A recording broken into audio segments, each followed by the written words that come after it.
Hi guys, welcome back to my channel. If you're joining me for the very first time, my name is Priska.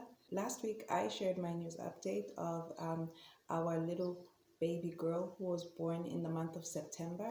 So in this video, I'm sharing my labor story because I promised that I would share my labor story in details. So we'll just go straight into it. I'll begin the night before. So I was doing last minute touch-ups, packing my bags, making sure that the house is clean, making sure my bedroom is well organized, and making sure that there's food for everybody at home. So I wanted to make sure that by the time I get back, I'll come back to a well organized place. So the night before I was preparing, I had this urge to pray because I had some anxieties. So I took the time to pray. So after praying, I had so much peace, and all the anxieties that I had just suddenly went away. And I remember feeling that I had this confirmation in my spirit that God is with me. Like He was just telling me that I'm with you. And I had that in mind. I kept that in mind and had that in my heart. And I kept holding on to that in mind.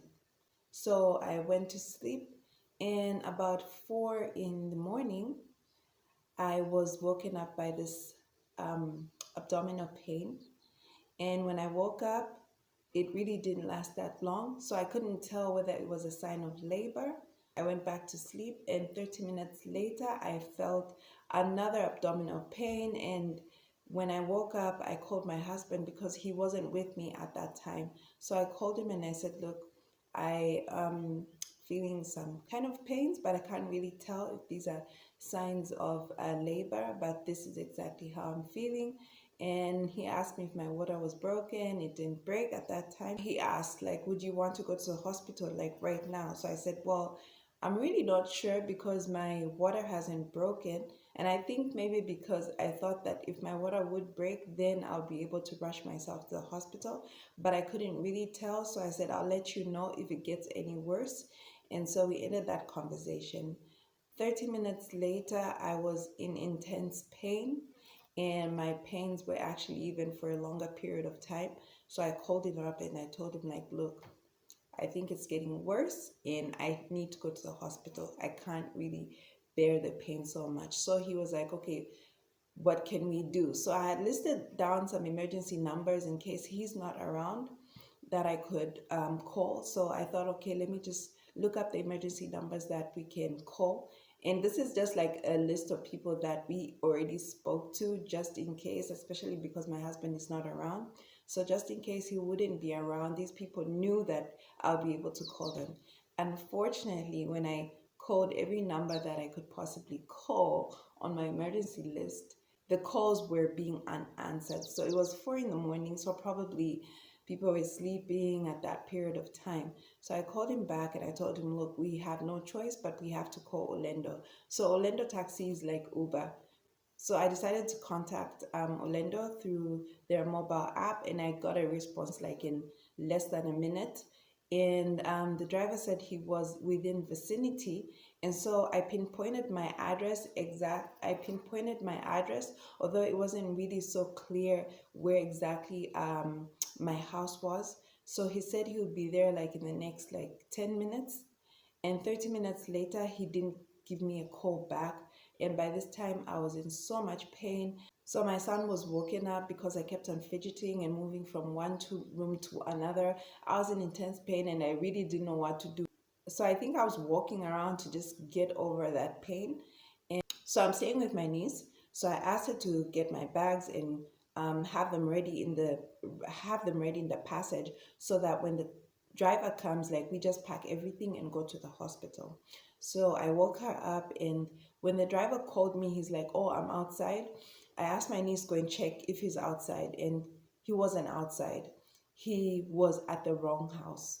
So we communicated and I told him, look, you are bypassed my place. I asked him to indicate the nearest features or landmark so I can know exactly where he is. But then I realized that he bypassed my place. He wasn't in a different area, but he was rather in a different street. And I think because it was 4 to 5 in the morning, um, it was really hard for him to locate our house. When I was talking to him, I was in a lot of pain. I was crying. I was literally begging him, like, please find your way here. Like, I was so emotional, and I was so scared. I was also scared at the same time because I just wanted to make sure that I get to the hospital. When I realized that it might take some time, I asked my niece to go over to the neighbor's place just to let them know that I'm not okay and I need help. And so she went there and they came over and they started to find out where exactly he is. And by the time they all went out trying to, because he kept on saying, well, I'm in the road, I'm in the road. And our house is just like off the main road. You don't even need to turn into any street. And so they were like, okay, fine, we're coming out and we hope we can see you along the road. So when they came out, I was like, okay, you know what? I've had it. This is just way too much. Let me get my bags. And this guy is going to find me by the gate. I'm going to walk out because I really don't want to waste time. I was in such, uh, I was in a lot of pain. And so when I got my bags and got outside, I knew in that moment that I was definitely giving birth at home. I felt my baby and I knew that my baby was coming so soon. So I literally dropped the bags because I just realized, like, look, it's dark outside and it's very cold. And I definitely know that I'm giving birth. Even if he comes, I might give birth in the car. So I might as well just go back into the house. So I came back into the house right here in this room and I lay on the carpet floor. And I remember even walking back was such a struggle. It was so painful. Like I couldn't even take like one step was so hard. And so I was in intense pain. I just wanted to make sure that I get back into the house because I knew that I'm giving birth here. So I walked back here and I pushed my baby out. And when I pushed the baby out, I was in shock because I didn't know what's going to happen next. I only had the neighbor and my niece, and I didn't know who else was going to come to help me. And on top of that, I had someone who I was hoping would take us to the hospital, and he was lost. So I didn't know what was going to happen. And I just remember praying and asking God, like, God, please help me. And I remember thinking, like, how is this going to end? How is this going to end? Because it was cold and I was in shock. I saw the baby and the baby was crying. My bag was not close to me, so I just got the nearest. I think I got my own jersey and I took it off and wrapped it and covered the baby. But I was in so much shock and also so scared at the same time because I didn't know whether to pick the baby, what to do. But the baby cried, and then after some time, she kept quiet. So in that moment when I was thinking like, God, how is this story going to end? Lord, I need your help. And I was literally praying like, please help me. And when I thought like, what next? Like, what am I supposed to do? Like, what happens next? What happens in this moment? And as I was thinking like that, the door opened and people came into my house. And this lady comes in and she saw the baby. And so she asked like, where are the gloves? Where are the gloves? And I told her like the gloves are in my bag. I have a clamp cord there. I have a surgical blade there. So these things that I have are things that are provided for at the hospital. And I used to tell my husband like, please make sure that we get these things just in case. And I kept on reminding him until he actually got them. He got about 10 pairs of gloves. He got a clamp coat. He got a surgical blade.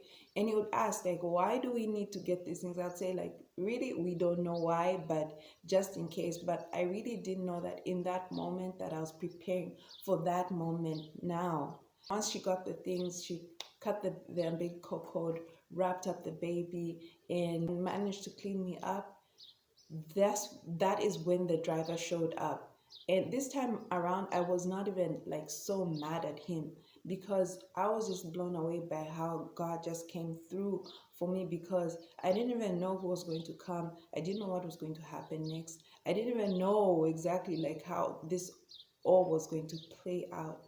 And I went to the hospital. So when I went to the hospital, the nurse who was attending to me wanted to find out what happened, whether I wanted to give birth at home or whether I wanted to give birth at the hospital, so that she can find out exactly what were the reasons why we couldn't give birth at the hospital. So I explained to her and I told her like, look, We just couldn't manage to get to the hospital in time. My taxi was lost. And she was like so shocked. She was like, oh my gosh, like you are okay, the baby's fine, you have no tear at all. Like my birth, I had a normal birth, no tear at all, baby was fine, I was fine. But I was admitted in hospital for 2 days just to make sure that we are both okay. But I remember that every time, like a new nurse, like the nurses who were checking in at morning, afternoon, and evening to just check up on us, like every nurse was like asking like what happened. They were just so happy to know that we were both okay, and that they were surprised like there was no tear at all. They were like, I was okay, baby was fine. And I remember the doctor was like, do you know the chances of you being in a complicated situation that could have resulted even in the worst situation? And this is just God. This just proves that this is God. And I also and I was like, it was just so, I was just overwhelmed and so grateful and thankful. I think even overwhelmed is not even the right word to use. I was so humbled. I just thought, oh my God, you are so good. You are so great. You are so wonderful. Because when I cried out to you and needed your help, you showed up for me. Like you showed up for me in ways that I didn't expect, because in my mind, I had it all planned out. I knew which hospital we're going to go to. But when things just didn't go the right way, you are the one who showed me that you are with me. And that was his promise to me the night before when I prayed, because that was the confirmation that was in my spirit. I am with you. I am with you. And so I'm so grateful and thankful, because I kept on thinking to myself, how is this story going to end? And we picked out our daughter's name, Tiamike, way before, but I added the name Grace, meaning we give thanks to God for his grace. And I just feel like her name is just a testimony of how God just delivered us through this situation, how God was just present with us through this situation, and that her name is just a reminder to our family who God is. And that is what I really wanted to come out of her name. So I really just wanted to share this story with you. Thank you so much if you stuck with me in this video. I hope this video has blessed you and encouraged somebody out there that God always answers prayer, and he's faithful in all that he does. And he is so, so good. So thank you so much. Have a wonderful day and stay blessed. Take care. Bye.